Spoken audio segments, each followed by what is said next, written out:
Good. Check. Camera. Lights, camera, action. You ready?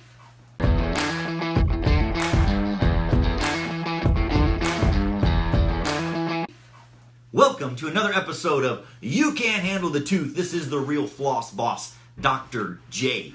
I'm glad you're tuning in. We get a lot of views in the evening and then in the following days. Every week now it's in the thousands. I just want to thank everybody for tuning in. It gets shared with other people and appreciate the ideas. I had several topics come in this week from patients, and the topic that we're going to talk about today is implants versus bridges. So really, when you have a missing tooth, you have four choices. You can either do nothing, just have a tooth missing. You can do a partial, which is like something that comes out in and out at night, or like a retainer with a tooth on it. Or you can do a bridge. And for those of you that don't know what a bridge is, it's where you have a missing tooth and you get crowns put on the adjacent teeth with a fake tooth in the middle. So it's one piece bonded in. That does not come out at night. It stays in. And then lastly is the implant. So I wanted to talk about the difference. Most people recognize partials are good. They work, and they are cheap. But as far as feeling like your own teeth, it's the least best option. I don't want to say worst because that means it's bad, but it's better than no teeth, so it's the least best option. And then after that, there's some considerations when choosing a bridge or an implant, all right? First of all, let's talk data, the data. If the data shows everyone wants to know what lasts longer, what's better. And so here's what the data shows. If you have 10 people and I place 1 implant on each person today, in 10 years from now, about 96% of them will still be in place. Maybe 98, very, very high. Success rate is very high. If I have 10 patients and I put a bridge in each one of those patients, 10 years from now, about 7.5 of them will still be in place. So it's still a very good option, but it's not as good as a bridge. So then you think, well, why? What difference? 75% in 10 years, that's pretty good. So why would I want to do the implant? So there's several things to talk about with implants and bridges. Generally speaking, an implant is more expensive, generally speaking. But it's not significantly more expensive. It's not cost prohibitively more expensive, So like generally an implant from start to finish, if you take the extraction, any bone grafting that's done, the implant that's placed, the crown that goes on top, you're going to spend around $5,000. Okay, I know it's like, what? $5,000 for one implant. And your insurance, they're going to, we're going to talk about insurance another day. That's the cost, okay? So then a bridge, generally speaking, you have the extraction, you got the crown preparations, and the bridge to be cemented in. That will cost maybe $3,500-ish, okay? So you're about $1,500 difference. And when I say, so what's the rub, right? Why would I pick one or the other?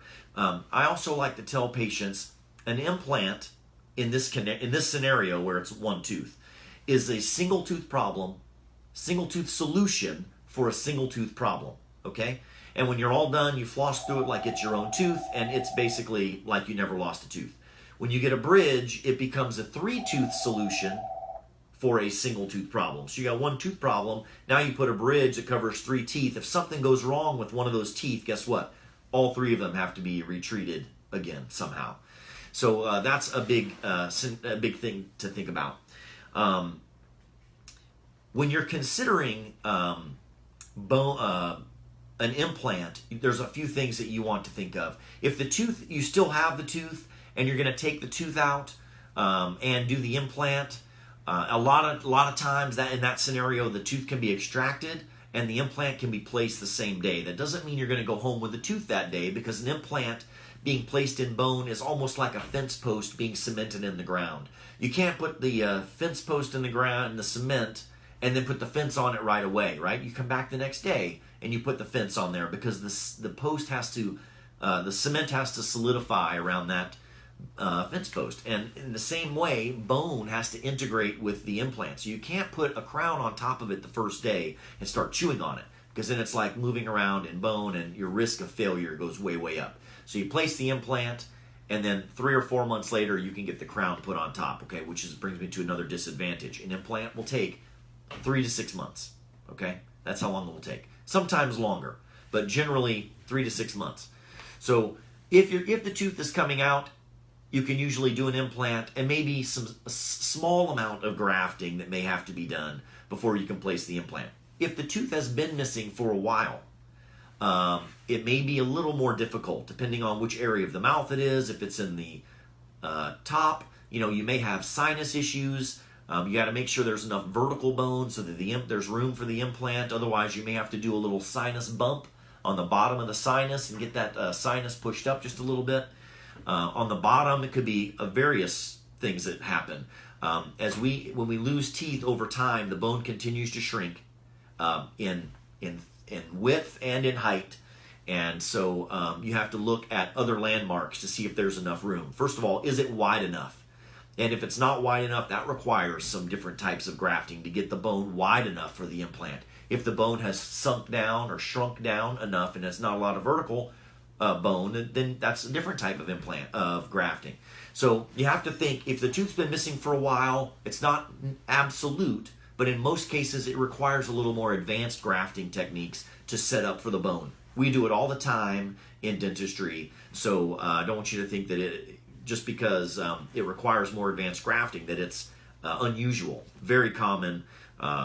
Just some general dentists, some periodontists, some oral surgeons, all will do these kind of procedures all the time. So it's okay to get an implant after the tooth has been gone for a few years. Still a very good solution. The other thing that an implant does, if you get the implant, is, remember how I said when you have a tooth taken out, the bone will shrink? The implant placed in the bone will keep the bone plump. It'll keep it high and it'll keep it thick. And why is that so important? It's important because if you have two teeth like this and the bone in the middle starts to sag, eventually, if it sags enough, guess what it's going to do to this side tooth? Where this tooth is anchored in a bunch of bone, and then the bone starts to get really thin right here around it, it will eventually weaken these adjacent teeth. So an implant really is the best way to go. But a bridge is not a bad way to go, okay? So the other thing I was going to say, okay, now we know an implant, we know how long it takes, we know approximate cost, we know some surgical issues you may have to deal with in the process of the implant. Bridge is a little bit cheaper. The other thing is it's a little bit faster. Now we know cheaper and faster isn't always better. That has been disproven in some very modern business models, which is a subject for a whole nother time. But usually, cheaper, quicker isn't the best bet. So a bridge, take the tooth out, a few weeks later the bone is healed, and you can get an impression for a bridge so that it fits really good. And honestly, in about 3 to 6 weeks, you're done. And you're chewing, eating whatever you want, just like you will be with the implant 4 to 6 months down the road. Okay, so the advantage to the bridge is it's quick. So it's done in about a month or so. The other thing that is really interesting to think about, the only time that cost really plays a major role in the decision of an implant versus a bridge is if the adjacent teeth where the tooth is missing, the two side teeth, if they have issues. If they have any sort of gum issues, gum problems, periodontal problems, you don't want to use them as an abutment for a bridge because they have to take on the strength of 3 teeth. So if they're weak, you can't use them as a bridge. If they've been root canaled, it's not ideal. You can still use them as an abutment, but I'd rather not. I'd rather use a very nice, naturally strong tooth as an abutment. The other time, or now back to the cost factor, why is it a cost issue?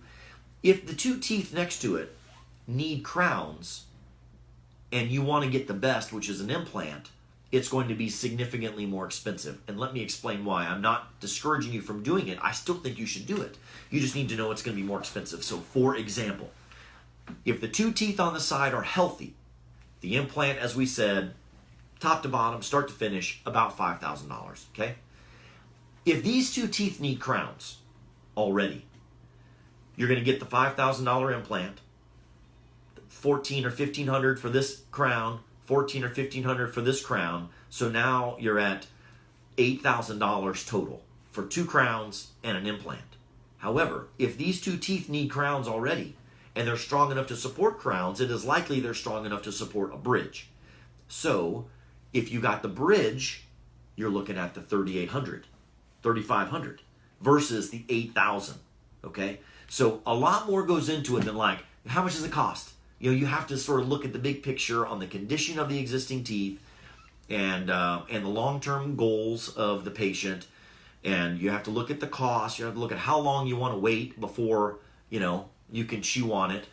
In the end game, do you want to have to manage something again sooner than later, or do you want to just spend a little extra and have it done, you know, so you don't have to worry about it much anymore for 10 years or more, okay? So bridges versus implants. I've tried my best to explain why you might want one or the other for cost, why you might want one or the other physiologically, which might be better. We talked about which ones last longer. We can't neglect health. So you may have all the money in the world. You may have a dentist that's giving you implants. There are certain health conditions that would preclude you from getting an implant. Okay, any kind of health issues that relate to bone, if you've been taking bisphosphonate drugs, like if you have bone density issues as you're getting older and you've been on some of these types of drugs, that they'll affect the way your bone heals. If you have any other healing altering conditions, diabetes or smoking, which certainly decreases the peripheral vascularization, that will inhibit the ability to heal really well, your chances of success go down. There are diabetics and there are smokers that get implants every day. I'm not saying it's a contraindication. I'm saying it is something that you have to consider when you're making those decisions, okay? And if there's anything that truly just precludes you, like some of these bisphosphonate drugs, Boniva, some of them might, come to my mind right now. But if you're taking some of those things, you may have to stay off of them for a while and actually have some tests done on your bone to see if you're eligible for an implant. But your oral surgeon or your dentist or your general dentist or your periodontist, they'll go over all that with you for sure, so that you know the risks, the benefits, the advantages and disadvantages of both before you make your decision. All right. I gotta say, this topic was given to me by, let me find it. Hold on. Ridiculous. On Halloween, we had a visitor named Renee Nichols. And she said, I would really love for you to have a topic on implant versus bridges.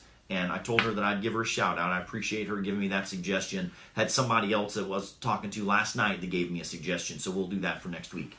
But if you have any questions, please hit us up on the Facebook page, on Instagram. I still get questions from all over the world on Snapchat, and I'm happy to give this information to you. Not for me, but so you can make educated decisions, as you're trying to make judgments about your own oral health and health in general. I want you to have all the information and ammo that you need so to make the best decision for you and the longest lasting that'll make you the happiest. So why? So you can eat whatever you want, whenever you want, and you can smile while doing it, right? And share the love with others. So that is it for today. This is Dr. J, the Real Floss Boss, saying thank you for joining another episode of You Can't Handle the Tooth. And we will catch you next week. Ciao.